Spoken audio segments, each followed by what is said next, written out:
सो हम कर रहे थे इक्विवेलेंट वेट। लिखो, साथ में लिखो।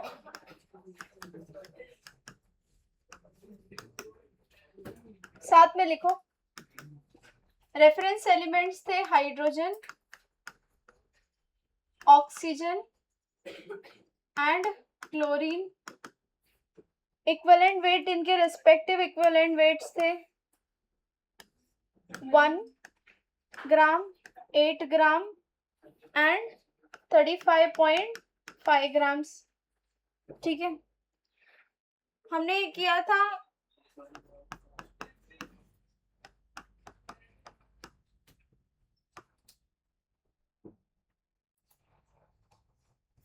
अगर मैं इसमें निकालो FeO और Fe2O3 में इक्विवेलेंट वेट ऑफ Fe, जैसे अमोनिया और हाइड्रोजाइन में किया था हमने। अमोनिया और हाइड्रोजाइन भी खुद से फिर से करो, देखा था ना क्या किया था हमने। Fe का 56 होता है।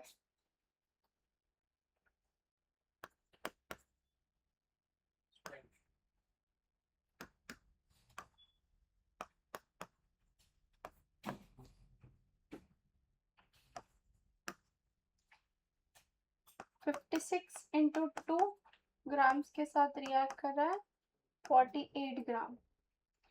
सो 8 ग्राम कितने के साथ रिएक्ट करेगा बताओ?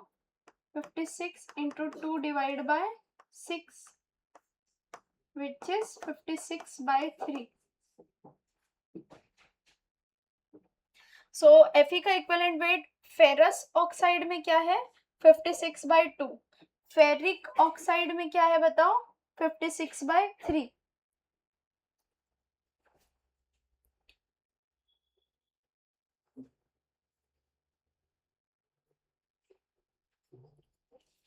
अगर किसी रिएक्शन में बात करें इक्विवेलेंट वेट, मान लो Mg की रिएक्शन है HCl के साथ, प्रोडक्ट क्या बनेगा बताओ? MgCl2 plus H2।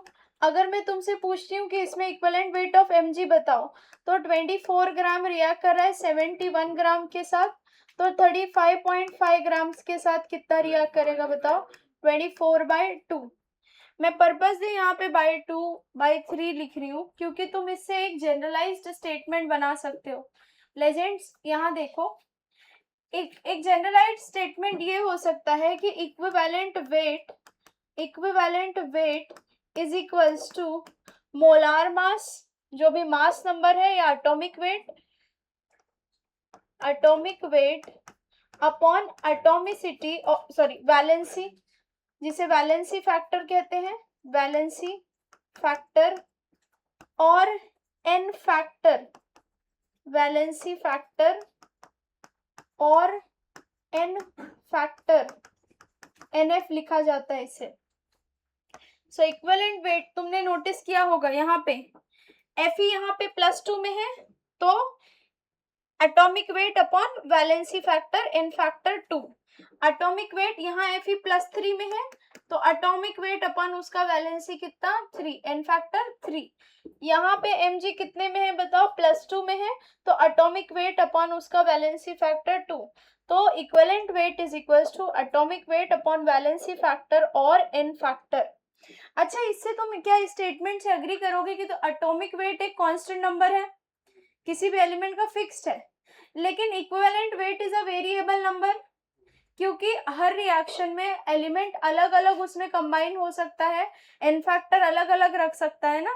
जैसे कि Fe का ही देख लो, एक जगह पे 56/2 है, दूसरी जगह पे 56/3 है, तो एन फैक्टर एलिमेंट का अलग अलग हो सकता है डिफरेंट रिएक्शन में। इसीलिए equivalent weight is not a fixed number, it will be variable, और आपको हर रिएक्शन में वो खुद से चेक करना होगा एन फैक्टर निकाल के।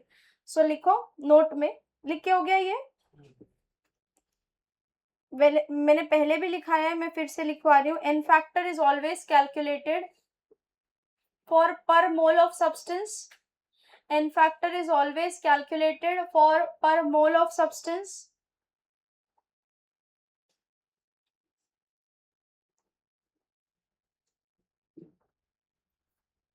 Next point, atomic weight or molecular weight is fixed. Atomic weight or molecular weight is fixed, but equivalent weight of any substance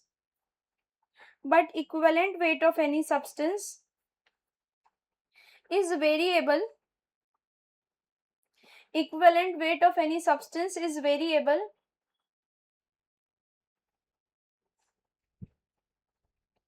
Same substance can have different N factors in different reactions. As same substance can have different N factors in different reactions.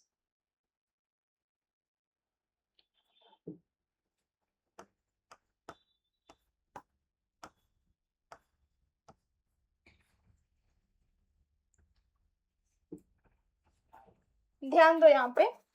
So N factor acids के लिए अलग होता है, base के लिए अलग तरीका है, रिडॉक्स रिएक्शन है तो N फैक्टर निकालने का अलग तरीका है, आयंस में N फैक्टर निकालने का अलग तरीका है. और इस पूरे चैप्टर का मोस्ट इंपॉर्टेंट पार्ट होता है N फैक्टर.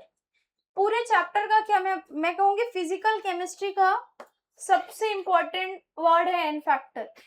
जिस बच्चे को N फैक्टर से डील करना आ गया ना, फिजिकल का कोई चैप्टर हो, कोई रिएक्शन बैलेंस करने नहीं आ रही है, उसे कोई फर्क नहीं पड़ेगा. आयोनिक इक्विलिब्रियम N फैक्टर पे चलता है. कोई चैप्टर बोल दो तुम, बिना N फैक्टर के तुम्हारा काम नहीं चलने वाला. जिस बच्चे को इस पे कमांड है, इसके साथ डील करने आ गया, बहुत अच्छी बात है. इसीलिए बहुत डिटेल में पढ़ेंगे हम N फैक्टर को. जितना रिक्वायर्ड है उससे थोड़ा ज्यादा ही पढ़ेंगे, ताकि कहीं N फैक्टर में कंफ्यूजन ना हो. सो अगली हमारी हेडिंग ही है N फैक्टर. ध्यान से सुनोगे सिर्फ तुम. पहले हम देखेंगे N factor in acids. Acids में N फैक्टर क्या होता है? It is the number of H plus produced और लॉस्ट कह सकते हैं, number of H plus lost, और number of moles of OH minus accepted पर मोल ऑफ एसिड. ठीक है, एक एसिड कितना H प्लस लूज करता है वही उसका N फैक्टर होता है, या कितना OH माइनस एक्सेप्ट करता है रिएक्शन में. रिएक्शन में तुम दूसरी डेफिनेशन से जाओगे. सुनो मेरी बात लेजेंड्स, मैं अगर सिर्फ तुमसे पूछती हूँ कि H2SO4 का N फैक्टर बताओ, तो तुम रिएक्शन में नहीं है तो देख के बता दोगे कि इसमें 2H प्लस है. लेकिन अगर रिएक्शन में है तो तुम किसके बेसिस पे जाओगे कि उसने कितना OH एक्सेप्ट किया है. हम आएंगे यहाँ पे, लेकिन यहाँ एक काफी जरूरी टर्म जो तुम्हें ध्यान देना है, it is the number of H plus, और यहाँ पे कह सकते हो it is the number of acidic hydrogen. N factor क्या होता है किसी एसिड का? उसमें कितने एसिडिक हाइड्रोजन है. अब डाउट है कि मैं जितने एसिड में हाइड्रोजन होते हैं क्या वो सब एसिडिक हाइड्रोजन नहीं होते? और एसिडिक हाइड्रोजन होता क्या है? एसिडिक हाइड्रोजन ऐसा हाइड्रोजन होता है जो लूज होता है, जो लिबरेट होता है, यही लिबरेट होता है. ठीक है, यही H प्लस की फॉर्म में लिबरेट होता है, liberated in the form of H plus. अब हमें कैसे पता चलेगा कोई हाइड्रोजन एसिडिक हाइड्रोजन है? ऑक्सीजन एसिडिक हाइड्रोजन के लिए ध्यान रखना है तुम्हें. एसिडिक हाइड्रोजन तो डायरेक्टली अटैच टू ऑक्सीजन और हैलोजन फैमिली. ऐसा हाइड्रोजन जो ऑक्सीजन या हैलोजन फैमिली से डायरेक्टली अटैच होता है वही एसिडिक हाइड्रोजन होता है. अगर मैं समराइज करूं, किसी भी एसिड का N फैक्टर होता है उसमें कितने एसिडिक हाइड्रोजन है, या रिएक्शन में किसी एसिड का N फैक्टर क्या होता है, वो कितना OH एक्सेप्ट कर रहा है. ये दो स्टेटमेंट ध्यान में है. एसिडिक हाइड्रोजन ऐसा हाइड्रोजन होता है जो डायरेक्टली ऑक्सीजन फैमिली या हैलोजन फैमिली से अटैच होता है, वही लिबरेट होंगे, बाकी नहीं. सो अब हम चेक करते हैं HCl एन फैक्टर क्या होगा 1, H2SO4 एन फैक्टर क्या होगा 2। तुमने देखा दोनों hydrogen, if you recall sulphate का सल्फ्यूरिक एसिड, दोनों हाइड्रोजन OH के फॉर्म में थे, हाँ या नहीं? अरे तुम जनरलाइज स्टेटमेंट सुनो, तुम एक काम करो, फॉस्फोरिक एसिड सिर्फ एक्सेप्शन है, फॉस्फोरस के एसिड, एक्सेप्ट फॉस्फोरस के एसिड, बाकी तुम में जो हाइड्रोजन दिख रहा है वो एसिडिक मान सकते हो, ठीक है? एसिटिक एसिड में नहीं चले जाना सब तीन, ये तो नहीं मान लोगे ना CH3COOH, ये भी एसिडिक हाइड्रोजन, मीथेन है ना, वो तो समझ जाओगे ना। अच्छा, तो acidic hydrogen directly attach to oxygen या हैलोजन फैमिली। आपको ध्यान रखना है acids of phosphorus, acids of phosphorus पे आपको थोड़ा ध्यान रखना है। जैसे कि मैं बोलती हूँ H3PO4, H3PO3, H3PO2, तुम समझ जाओगे कि अगर किसी बच्चे ने अच्छे से स्ट्रक्चर्स पढ़ा है उसे क्लिक हो जाएगा कि यहाँ पे मिस क्यों ध्यान रखने बोल रही है। फॉस्फोरिक एसिड, फॉस्फोरस के अराउंड अरेंजमेंट क्या था, ये, हाँ या नहीं गोल, ये अरेंजमेंट था, ये अरेंजमेंट था, डबल बॉन्ड पे ऑक्सीजन, डबल बॉन्ड पे ऑक्सीजन, बाकी बचा हुआ नीचे लगाना था, 3 ऑक्सीजन 3 हाइड्रोजन, ऑक्सीजन फैमिली से अटैच हाइड्रोजन कितने हैं 3, तो एसिडिक हाइड्रोजन कितने हैं 3। फिर बची हुई कितनी ऑक्सीजन रह गई, एक यहाँ यूज हो गए तो बची 2 ऑक्सीजन, 3 हाइड्रोजन अटैच करो, ऑक्सीजन फैमिली से अटैच हाइड्रोजन कितने हैं 2, तो एन फैक्टर कितना हुआ 2, यहाँ 2 ऑक्सीजन, एक यहाँ रह गया, 3 हाइड्रोजन H, ऑक्सीजन फैमिली से अटैच हाइड्रोजन कितना है 1, एन फैक्टर 1। इसीलिए फॉस्फोरस के एसिड्स में सिर्फ तुम्हें ध्यान रखना है कि यहाँ पे जो हाइड्रोजन दिख रहे हैं ये सारे के सारे एसिडिक हाइड्रोजन नहीं है। याद कैसे रखोगे, फॉस्फोरस के एसिड में कितने एसिडिक हाइड्रोजन है, जितना ऑक्सीजन दिख रहा है उससे एक कम एसिडिक हाइड्रोजन होगा। 4 ऑक्सीजन दिख रहा है तो 3 एसिडिक हाइड्रोजन, 3 ऑक्सीजन दिख रहा है तो 2 एसिडिक हाइड्रोजन, 2 ऑक्सीजन दिख रहा है तो 1 एसिडिक हाइड्रोजन। तो इनके केस में तुम एक ऐसे दिमाग में याद रखने के लिए, क्योंकि काफी जगहों पे यूज होगा, for this case only number of acidic, number of oxygen -1 is equals to acidic hydrogen. चल रहे हो साथ में, यहां तक कोई दुख नहीं होना चाहिए। अच्छा,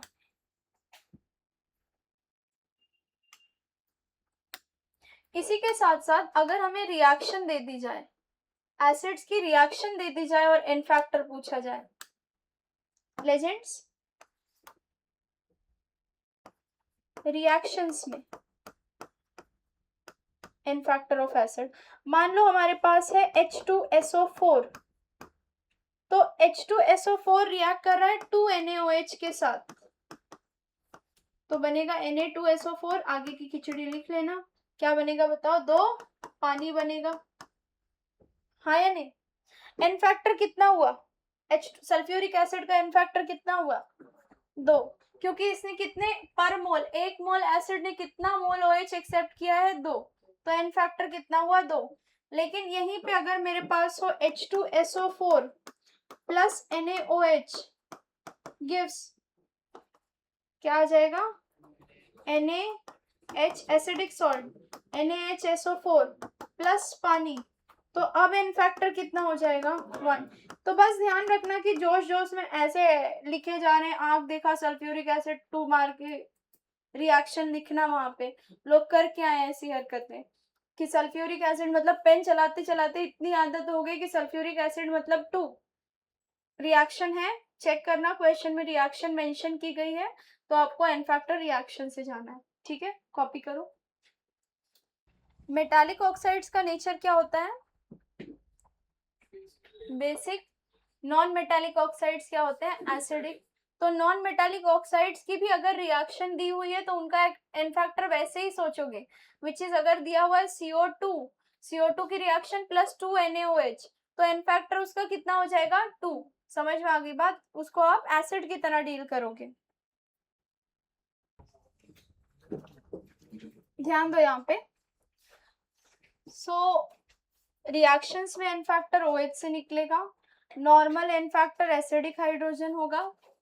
अगर हमें नॉन मेटालिक ऑक्साइड्स दिए जाएं, सो आपने बचपन से पढ़ रखा है नॉन मेटालिक ऑक्साइड्स का नेचर क्या होता है, बताओ। Oxides are acidic in nature, तो उनको भी इसी तरह से देखा जाएगा कि कितना OH वो एक्सेप्ट कर रहे हैं, acidic in nature. So CO2 की रिएक्शन अगर हमारे पास 2 NaOH के साथ है, सो ये क्या बन जाएगा बताओ, Na2CO3। आगे की रिएक्शन बैलेंस कर लो आप, Na2CO3 बन गया, मतलब इसका एक एसिड ने 2 OH एक्सेप्ट किया, तो यहाँ पे इसका एन फैक्टर कितना हो गया बताओ।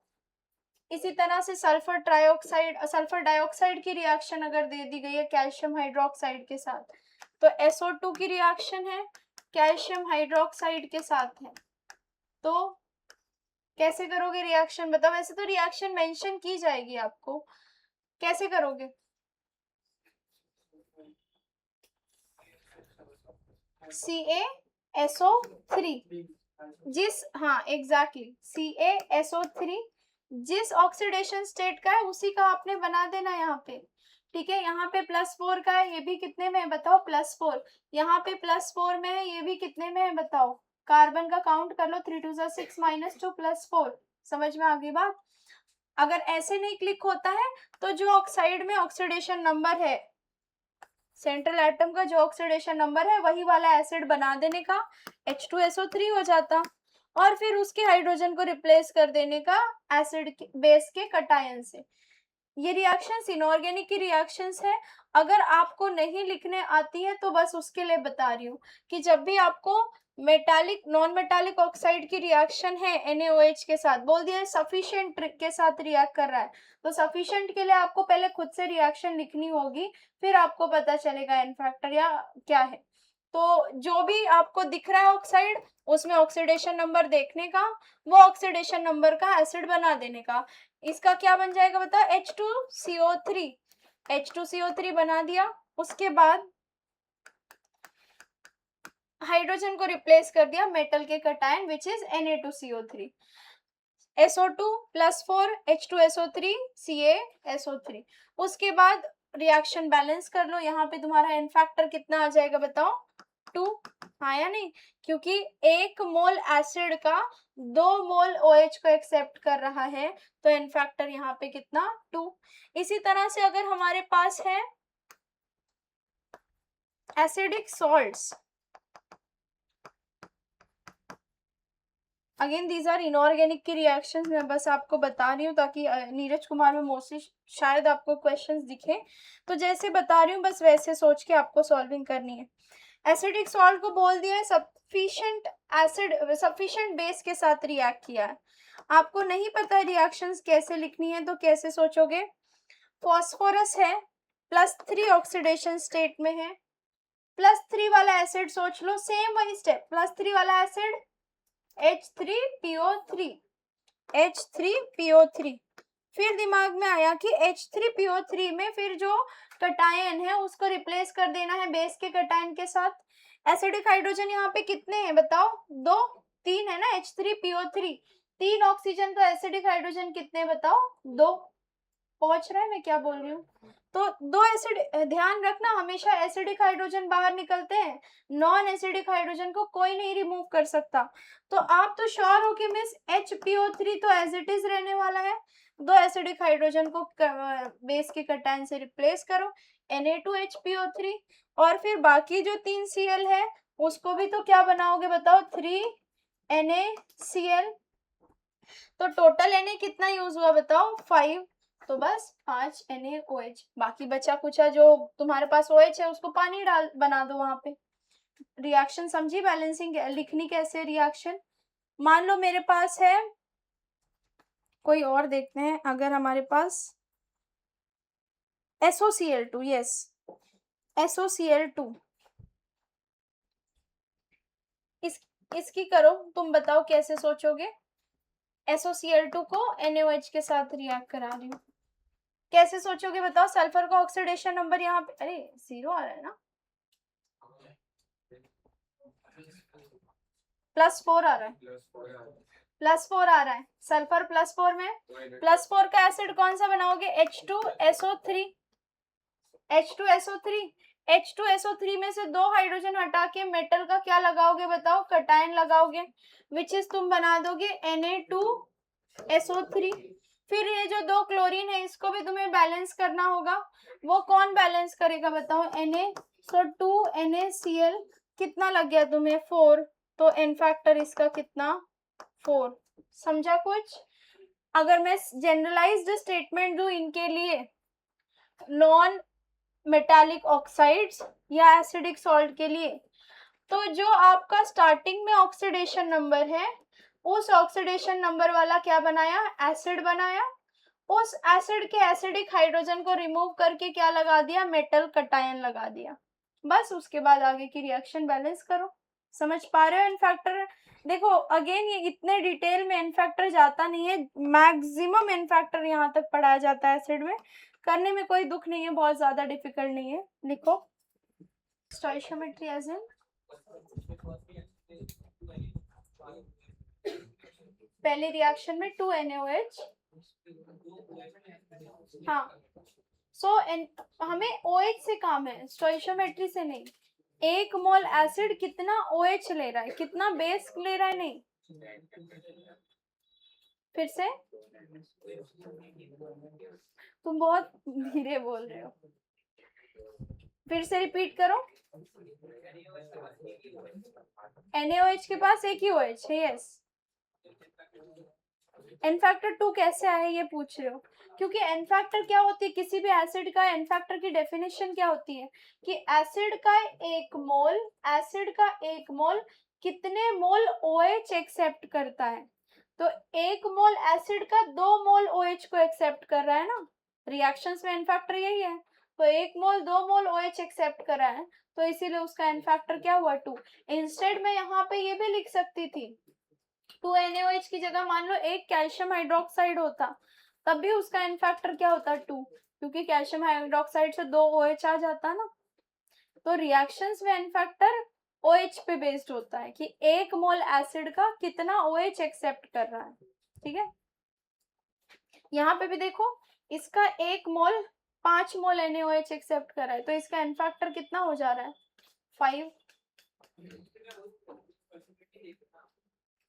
नहीं, स्टोइशियोमेट्री नहीं देख रही हूँ ना। मान लो यहाँ पे कोई ऐसा एसिड होता है, मान लो यहाँ CaOH ट्वाइस हो जाता, तो स्टोइशियोमेट्री कहाँ देख रही हूँ मैं तो यहाँ पे स्टोइशियोमेट्री 1 है, तो कायदे से मुझे बोलना चाहिए कि एन फैक्टर 1 आएगा, लेकिन एन फैक्टर तो 2 है ना।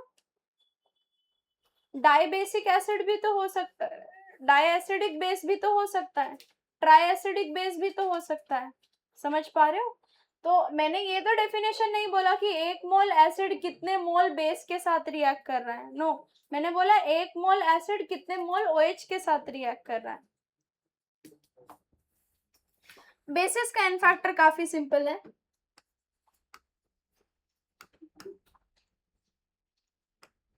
इसके केस में जैसे हमने वहां पे डेफिनेशन दी थी कि it is the number of H plus lost पर मोल ऑफ एसिड, ये क्या होगा? It is the number of OH minus ions produced और लॉस्ट पर मोल, प्रोड्यूस्ड पर मोल ऑफ एसिड, जिसे और क्या कहते हो तुम? एसिडिटी ऑफ, पर मोल ऑफ बेस ना, पर मोल ऑफ बेस, जिसे तुम और क्या कहते हो? बेस, एसिड की बेसिसिटी होती है, बेस की एसिडिटी, तो इसे और क्या कह सकते हो तुम बताओ? It is the acidity of base.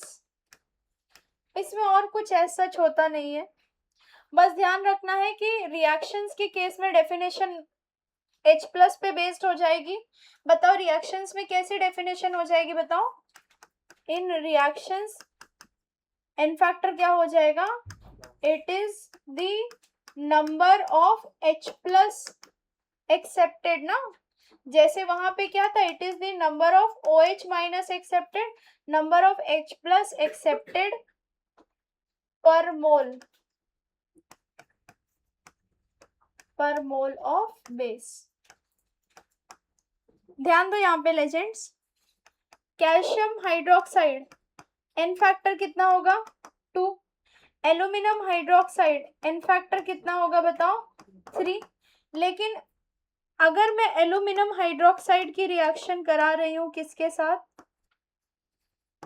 NaOH के साथ, 2 NaOH के साथ, तो एन फैक्टर क्या हो जाएगा इसका बताओ, एन फैक्टर कितना हो जाएगा, NaOH के साथ क्यों करा रही हूँ, बेस की रिएक्शन बेस के साथ, 2 HCl के साथ, एन फैक्टर क्या हो जाएगा, क्योंकि 1 मोल बेस 2 मोल H प्लस को एक्सेप्ट कर रहा है, तो इसलिए एन फैक्टर क्या हो जाएगा 2। बस रिएक्शंस में ध्यान रखना है कि H प्लस के बेसिस पे हो जाएगा, और कुछ यहाँ पे कुछ ऐसा यूनिक नहीं है, कॉपी कर लो। नंबर ऑफ OH, जब अकेला रहता है एसिड, अकेला बेस पड़ा है तो कुछ नहीं सोचने का, नंबर ऑफ एसिडिक हाइड्रोजन या नंबर ऑफ OH।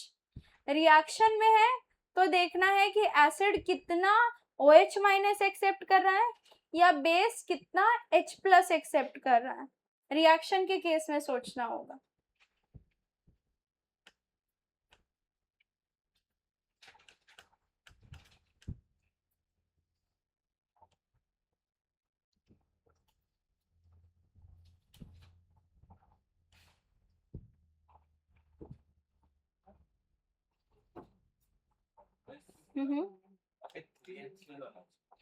होना चाहिए, पर मैंने इनसफिशिएंट प्रोवाइड किया है ना, हर जगह सफिशिएंट होगा तो फिर तो ये वही नहीं है।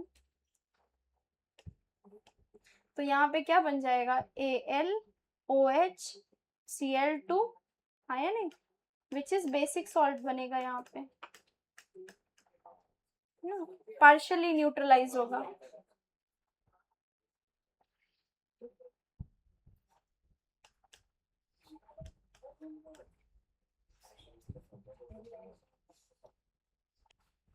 इसका एन फैक्टर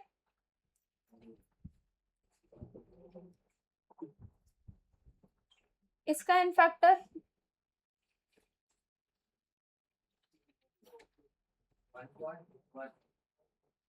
एन फैक्टर कितना आएगा, कितने लोगों को 1 लग रहा है, कोई नहीं, यस 2 होगा, क्योंकि क्या बोल है 2 कैसे होगा, वेल 1 होगा, 1 कौन बोला था, अच्छा कोई हाथ ही नहीं उठाया था ना फिर। 3 ऑक्सीजन, तो एसिडिक हाइड्रोजन कितने हुए होंगे एसिड में बताओ 2, वो 2 एसिडिक हाइड्रोजन में से एक एसिडिक हाइड्रोजन को तो धक्का मार दिया है ना सोडियम ने, तो बचा हुआ एक ही एसिडिक हाइड्रोजन रह गया यहाँ पे। सुनो मेरी बात, ऐसे सोचना है तुम्हें, हमेशा ऑक्सीजन को पहला दिमाग में लाने का। तुमने फास्फोरस देखते साथ पहला चीज किस पे सोचना है, ऑक्सीजन कितना है। तुमने देखा कि मिस फास्फोरस के एसिड में 3 ऑक्सीजन, मतलब उस एसिड में कितने एसिडिक हाइड्रोजन हुए होंगे बताओ 2, और 2 एसिडिक हाइड्रोजन में से किसको रिप्लेस कर सकता है कोई भी आयन, एसिडिक हाइड्रोजन को ना। नॉन एसिडिक हाइड्रोजन अपनी जगह छोड़ के कभी नहीं जाने वाले, चाहे सोडियम आ जाए, कैल्शियम आ जाए, कोई भी आ जाए, क्योंकि वो आयंस बनते ही नहीं है। तो इस वजह से 3 में से 3 ऑक्सीजन की वजह से 2 एसिडिक हाइड्रोजन है वहां पे। 2 एसिडिक हाइड्रोजन में एक तो ऑलरेडी जा चुका है, कैसे गया, सोडियम ने उसकी जगह ले ली है। अब यहाँ पे जो 2 हाइड्रोजन है उसमें से सिर्फ एक ही एसिडिक हाइड्रोजन है, समझ पाते हो लेजेंड, कुछ समझता है। यहाँ पे एन फैक्टर क्या लोगे इसका 1, क्या होगा एन फैक्टर 1, तुमको नहीं समझ में आया। फास्फोरस के एसिड्स में एन फैक्टर क्या होता है, नंबर ऑफ ऑक्सीजन -1, तो number of oxygen -1 which is 2, यहाँ पे 2 एसिडिक हाइड्रोजन है, 2 एसिडिक हाइड्रोजन हुए होंगे, इधर 2 एसिडिक हाइड्रोजन है, हम ऐसे नहीं बोल रहे हैं, जो एसिड है उसमें 2 एसिडिक हाइड्रोजन हुआ होगा, H3PO3 हुआ होगा ना एसिड, इसमें 2 एसिडिक हाइड्रोजन है, एक को धक्का दे दिया है किसने बताओ, सोडियम ने, तो बचे हुए 2 में से एक ही एसिडिक है ना। हमेशा ध्यान रखना है कि कोई भी सोडियम लगाए, कोई मेटल लगाए, वो किसको रिप्लेस करके लगा होगा, एसिडिक हाइड्रोजन को। तो इसका एन फैक्टर कितना हुआ बताओ? 1। स्वरा तुमको नहीं समझ में आ रहा है?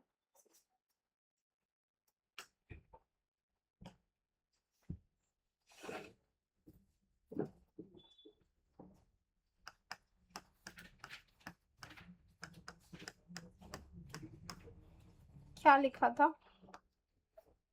Na2HPO3 NaH2PO3 और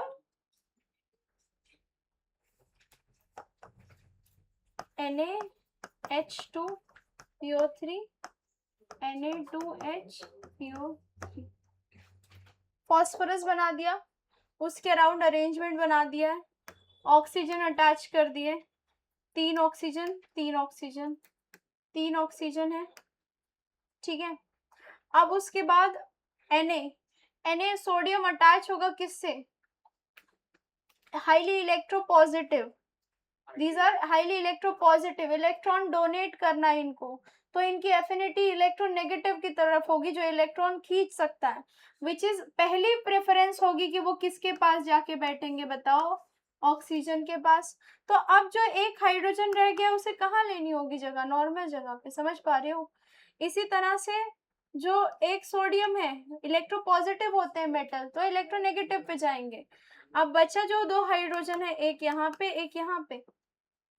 सो इफ यू सी, यहाँ पे एसिडिक हाइड्रोजन तो कुछ है ही नहीं, नो एसिडिक हाइड्रोजन है ही नहीं, एन फैक्टर का कंसेप्ट ही नहीं आएगा, ठीक है, रिएक्शन में नहीं जाने वाला है ये एसिड बेस, जो भी तुम्हारी एन फैक्टर का यहाँ पे कंसेप्ट नहीं है। यहाँ पे एन फैक्टर कितना आ जाएगा बताओ? 1, क्योंकि एसिडिक हाइड्रोजन सिर्फ एक ये वाला है। समझ में आ गई बात? सो बेसिस में नंबर ऑफ OH माइनस या number of H plus accepted during the reaction, ये लिख लिया है ना तुम लोगों ने? अच्छा सुनो, यहाँ कार्बोनेट्स और बाइकार्बोनेट्स का नेचर क्या होता है? बेसिक नेचर होता है ना carbonates, metal carbonates, Na2CO3 NaHCO3, हाँ या नहीं? बेसिक नेचर क्या होते हैं? तो उनका भी एन फैक्टर सेम बेसिस की तरह सोचोगे, which is number of H plus accepted. So metal आपको ध्यान रखना है कि कार्बोनेट्स और बाइकार्बोनेट्स को भी आप बेसिस की तरह ही डील करोगे, विच इज अगर रिएक्शन मेंशन की गई है then the number of H plus accepted. Note में लिख सकते हो, नोट में लिख सकते हो, metal carbonates and metal bicarbonates same as bases if the reaction is mentioned, if the reaction is mentioned, if the reaction is mentioned, then n factor is the number of, if the reaction is mentioned, then n factor is the number of H plus accepted per mole, number of H plus accepted per mole।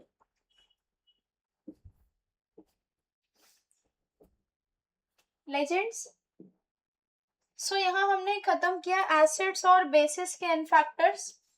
अगर कभी कोई salt दिखता है, ध्यान दो, ये छोटे छोटे पॉइंट्स हैं, अगर सॉल्ट्स हैं तो एन फैक्टर आप इनके केस में कह सकते हो, सॉल्ट्स के केस में n factor is equals to total positive और टोटल नेगेटिव चार्ज, और लिखा है मैंने, ठीक है, टोटल पॉजिटिव चार्ज और टोटल नेगेटिव चार्ज।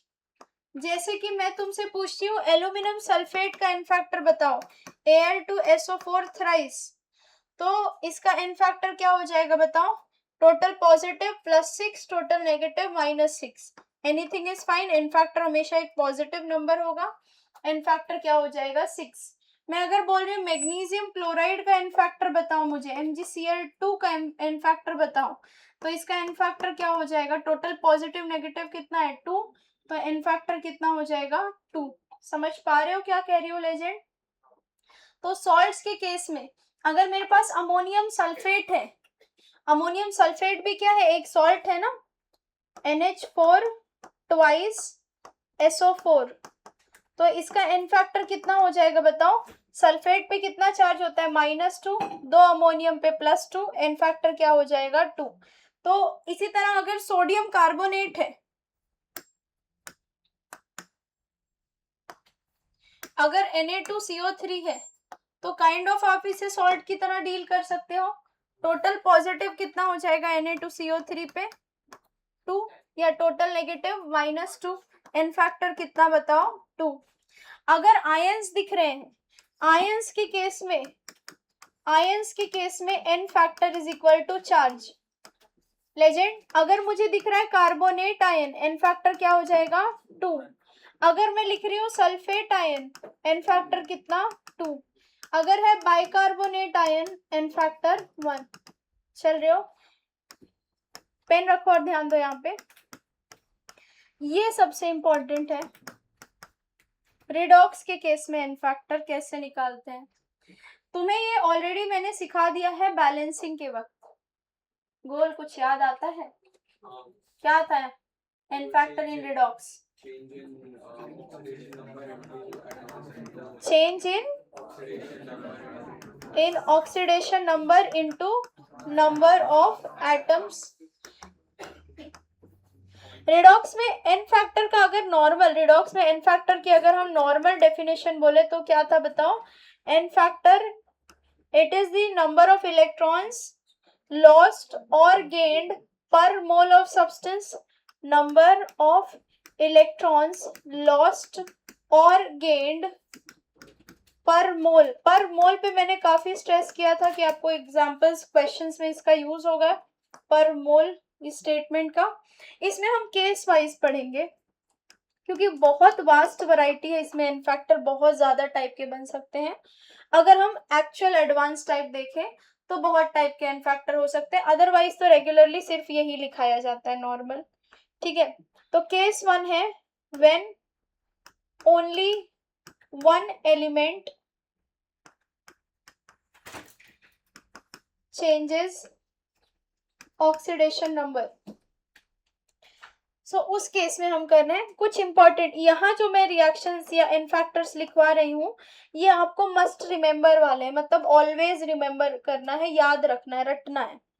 ठीक है, KMnO4 का एन फैक्टर होता है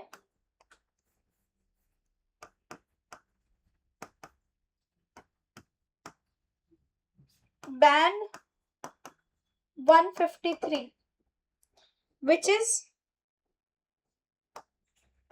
is बेसिक में 1, medium wise n factor change होगा क्योंकि मीडियम वाइज KMnO4 की रिएक्शन भी बदलेगी। बैन 153, इस चीज को ध्यान रखना, तुम्हें एन फैक्टर KMnO4 का याद रह जाएगा। समझते हैं, KMnO4 is basically MnO4 minus acidic medium में कन्वर्ट होता है MnO माइनस, या अगर KMnO4 रखते हैं तो KMnO4, तो MnO में कन्वर्ट होता है। KMnO4 न्यूट्रल मीडियम में, ये रिएक्शंस आपको मैंने पहले ही लिख दिया है, इंपॉर्टेंट है, these are must remember onwards जितनी भी लिखा रही हूँ। न्यूट्रल मीडियम में कन्वर्ट होता है MnO2 में। KMnO4 बेसिक मीडियम में कन्वर्ट होता है MnO4 -2। ठीक है, निकालो एन फैक्टर, असाइन करो एन फैक्टर इन पे। KMnO4 पे एन फैक्टर निकाल, ऑक्सीडेशन नंबर +7 +2, चेंज कितने का, एटम कितना, तो एन फैक्टर कितना 5, एसिडिक में 5। ठीक है, न्यूट्रल पे आते हैं, +7 +4, चेंज कितने का, एटम कितना, एन फैक्टर कितना, न्यूट्रल में 3। ठीक है, +7 प्लस कितना 6, चेंज कितने का, एटम कितना, एन फैक्टर 1, एसिडिक में 1, सॉरी बेसिक में 1। सो बैन 153, बेसिक में 1, एसिडिक में 5, न्यूट्रल में 3, बैन 153, याद रहेगा। अच्छा, उसके बाद अगला है, ध्यान रखना, मैंने फिर से ये बात रिपीट करनी है, KMnO4 is a strong oxidising agent. ठीक है, एक स्ट्रॉन्ग ऑक्सीडाइजिंग एजेंट होता है, अगर कोई और ऑक्सीडाइजिंग एजेंट है तो इसे प्रेफरेंस दी जाएगी। सल्फ्यूरिक एसिड या ऐसे कुछ HNO3 है, HNO3 में भी नाइट्रोजन अपने मैक्सिमम ऑक्सीडेशन स्टेट में और मैक्सिमम वाले ऑक्सीडाइजिंग एजेंट की तरह काम कर सकते हैं, लेकिन प्रेफरेंस किसे मिलेगी? KMnO4 को मिलेगी। समझ में आ गई बात? चलो ध्यान दो यहाँ पे। नेक्स्ट हमारा है K2Cr2O7। अच्छा, इसका नाम पोटेशियम क्या होता है? परमैंगनेट। ठीक है, लिख देना पोटेशियम परमैंगनेट। ये क्या होता है? पोटेशियम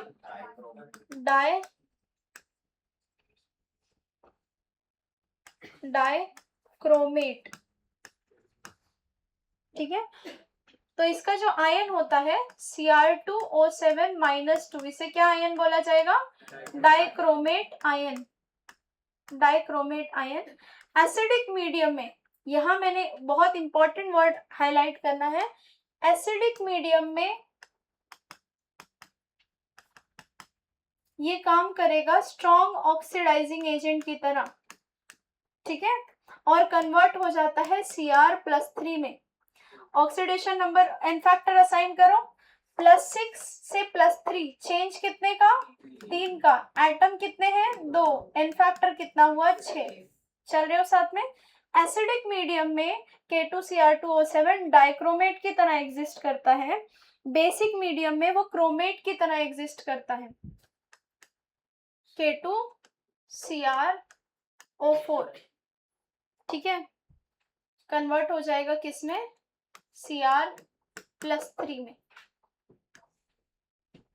ठीक है, एन फैक्टर निकालो कितना आ रहा है, कॉपी करो इतना।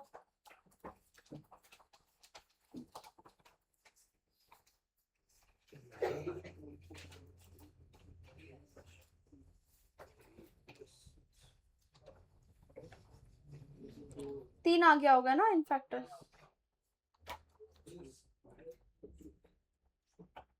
क्या बोल रहे हो? अच्छा, एक सेकंड, तो कितना? 6 और 6 और 3 3।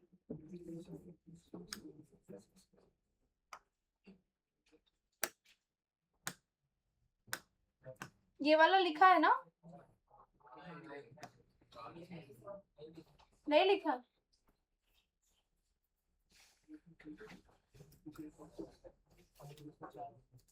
क्या कर, ये वाले में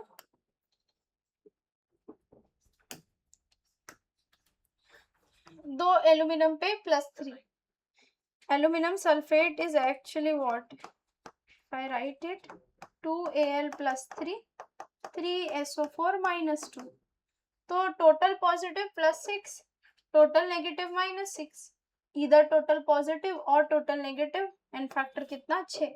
मैग्नीशियम क्लोराइड को ओपन करके लिखो Mg+2, 2Cl-1। ठीक है,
नेक्स्ट H2O2,